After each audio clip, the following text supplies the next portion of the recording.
अक्सर आपने सरकार के कई ऐसे फैसले सुने होंगे जिसमें सरकार किसी एक विशेष वर्ग के लिए कुछ छूट या फिर कुछ राहत देने की बात कहती है ताकि उससे उस वर्ग विशेष को फायदा हो सके।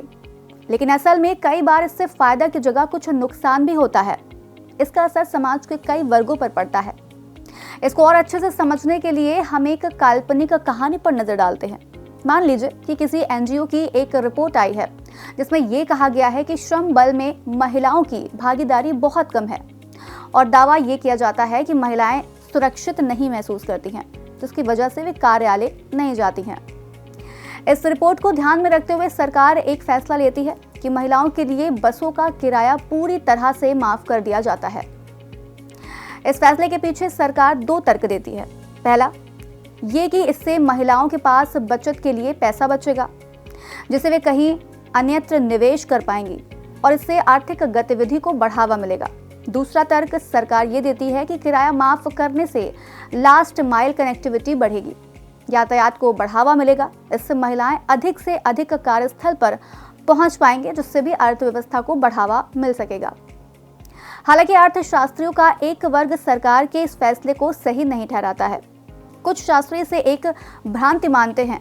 वे इसे ब्रोकन विंडो फैलेसी यानी टूटी खिड़की का भ्रांति नाम देते हैं। तो ये ब्रोकन विंडो फैलेसी क्या होती है, ये जानने के लिए हम ध्येय आईएएस के शिक्षक और इकोनॉमिक एक्सपर्ट कन्हैया पांडे जी से बात करते हैं।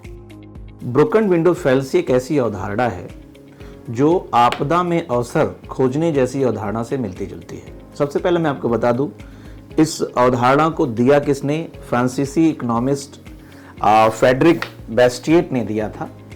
फ्रेडरिक बेस्टिएट ने बताया कि अगर कोई कैलामिटी आ जाती है उसके बाद भी अपॉर्चुनिटीज क्रिएट होती हैं, लेकिन ऐसे में किसी कैलामिटी यानी आपदा को हम जस्टिफाई नहीं कर सकते।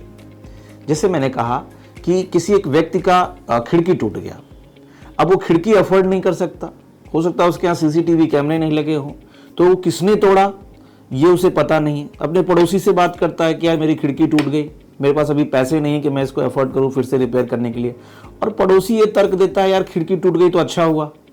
क्यों? क्योंकि रिपेयर करने वाले को बुलाओगे, ग्लास खरीद के लाओगे, मेंटेन करने वाले लेबर को लगाओगे, तो ऐसे में उन लोगों को रोजगार मिलेगा। तो ये एक तरीके का फैलेसी यानी भ्रम है कि आपदा से नए अवसर सृजित होते हैं, लेकिन इससे आपदा को जस्टिफाई नहीं किया जा सकता। जैसे मैं अभी बताऊं, कोविड की बात करूं मैं, कोविड-19 आया तो कोविड-19 एक बहुत बड़ी आपदा थी, लेकिन कोविड-19 के बाद अगर इसके पॉजिटिव चीज़ों को हम खोजने की कोशिश करेंगे, जैसे कोविड-19 ने अमीरों को क्या सिखाया? अमीरों को खर्च करना सिखाया, गरीबों को सिखाया बचत करना। अमीरों को इसलिए खर्च करना सिखाया कि ये पता नहीं कब कौन सी वायरस टच कर जाए और आप निकल ले, सारा रखा रखा रह जाए। ये रिपोर्ट्स बताते हैं कोविड के बाद सबसे अधिक लग्जरी गाड़ियां बिकी हैं, और गरीबों को सिखाया कि बचत करो, नहीं तो आपको पैदल 1500 किलोमीटर रिवर्स माइग्रेशन में गांव लौटना पड़ेगा। और मैं इसका परिणाम बता रहा हूं कि अभी रिपोर्ट आई है प्रधानमंत्री जनधन योजना।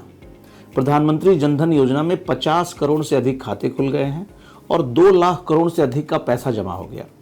तो प्रधानमंत्री जनधन योजना खाता किसकी है? गरीबों की है। लेकिन ये पॉजिटिव साइड बताने का ये कतई मतलब नहीं है कि हम कोविड-19 को जस्टिफाई कर सकते हैं।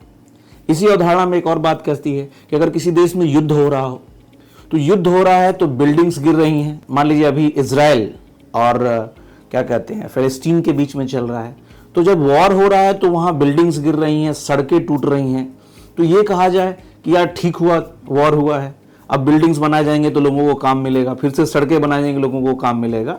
तो ये एक तरीके का भ्रम है जिसे हम ब्रोकन विंडो फैलेसी कहते हैं। तो ये कहा जा सकता है कि टूटी खिड़की की भ्रांति गलत तरीके से लिया गया सबक देती है कि विनाश या क्षति आर्थिक विकास के लिए फायदेमंद हो सकती है। दरअसल लोगों का ये मानना गलत है कि मरम्मत पर खर्च किया गया पैसा आर्थिक विकास कर सकता है। ये भ्रांति अनपेक्षित परिणामों का एक अच्छा उदाहरण है। मरम्मत पर पैसा खर्च करने से कोई धन पैदा नहीं हो रहा है, क्योंकि नए उत्पाद बनाने के बजाय मौजूदा स्थिति को बनाए रखा जा रहा है। ये विश्वास करना एक भ्रांति है कि विनाश या युद्ध संभावित रूप से आर्थिक विकास और समृद्धि पैदा कर सकते हैं। तो बस आज कार्यक्रम में इतना ही। हम फिर मिलेंगे कुछ नई जानकारी के साथ। तब तक के लिए मुझे दीजिए इजाजत। नमस्कार।